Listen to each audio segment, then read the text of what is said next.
तेणु सात्विक मन कहली राजसिक मन कथा कहली तामसिक लोक व्यक्ति माने सब कुकर्म करते जिते नेगेटिव कर्म गुड़िक संसार अच्छी से करते आउ समस्त निशापान करते आउ अश्लील भाषा से माने कथबार्ता हुअन्ते आउ से माने जेकोसी मुहूर्त समाज रे कुकर्म करिया को खराब कर्म करिया को से केबे पश्चातपद हुअन्ते ना तेणु मनर तीनोटी गुण सत्वगुण रजगुण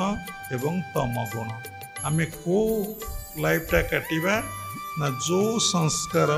आम भितरे अच्छी से संस्कार यही जन्म रे वृत्ति आकार रे चिंता आकार रे बाहर जिते आपण पिला को सिखांतु जिते गाइड करंतु जिते भल कथा कहतु से माने केबे हेबे ना आपण तो ही पारु नांदी तेणु गोटे छोटिया कथा एबे दीक्षा नबाक अनेक लोक आसिले आमे समस्त को गोटे कथा कहूँ तुम एक सात्विक जीवन काटी पारिबो कि सरल जीवन जापन काटी पारिबो कि निष्कपट जीवन काटी पारिबो कि विनय नम्र जीवन टे काटी पारिबो कि तम मन संसार भितर रही केवल प्रभु को चिंता करि पारिबो कि जेमती छुआटे स्कूल को जाई थाए माँ घरे सब काम करुथाए किंतु से पिलाटी कथा चिंता करुए मो पुओ कि झील स्कूल को जाइए आसिले खाइब यही टाइम आनिया को जीवाक पड़ो सब किछि थाए आजिकल फोन व्यवस्था है मझे बापा माँ माने मध्य फोन कर दौरान पिला पाखक से भली तुम्हें तमर पिता होचंदी से परमात्मा परम ब्रह्म वा भगवान तुम्हें ये संसार को तुमको से बटई तुम्हें सब बड़े स्मरण करिया कथा से भली चिंतन करिया कथा गृहस्थ आश्रम रे रहीकि आमे से काम कहीं करें ना आमे जन्म जन्मांतरे जो वृत्ति धरिकी आसीचे जो मन धरिकी आसीचे से भलिया मनटीए आमर सृष्टि से भलिया चिंता थॉट्स इज माइंड चिंता समूह को मन कहते से चिंता गुड़िक आम भितर आसूचे आमे से चिंता अनुसार कौन करुचे ना आमे कर्म कर चलीचे कौन क्या भितर सात्विक कर्म क्या भितर राजसिक कर्म क्या भितर तामसिक कर्म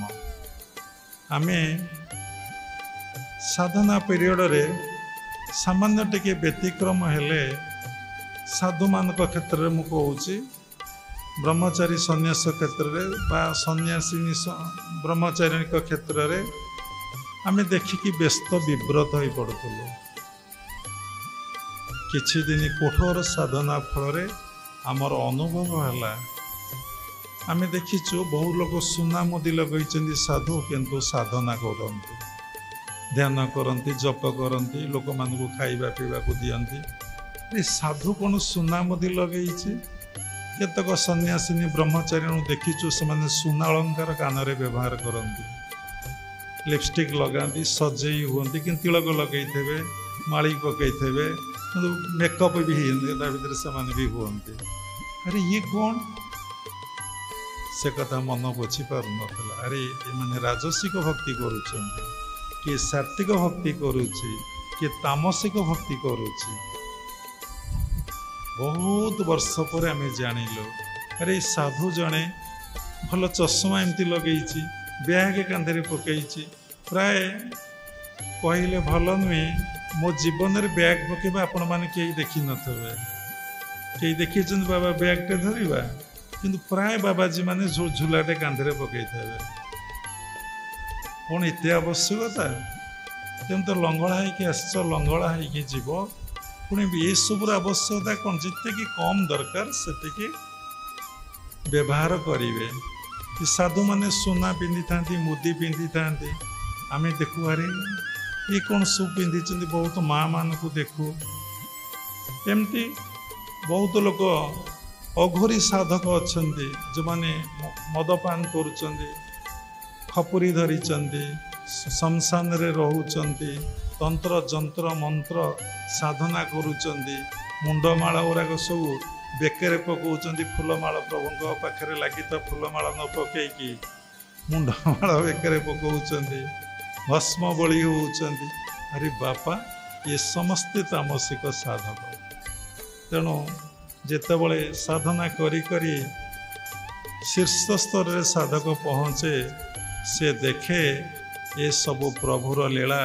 ये सब प्रभुर खेला से कहा को किछि कहे नाई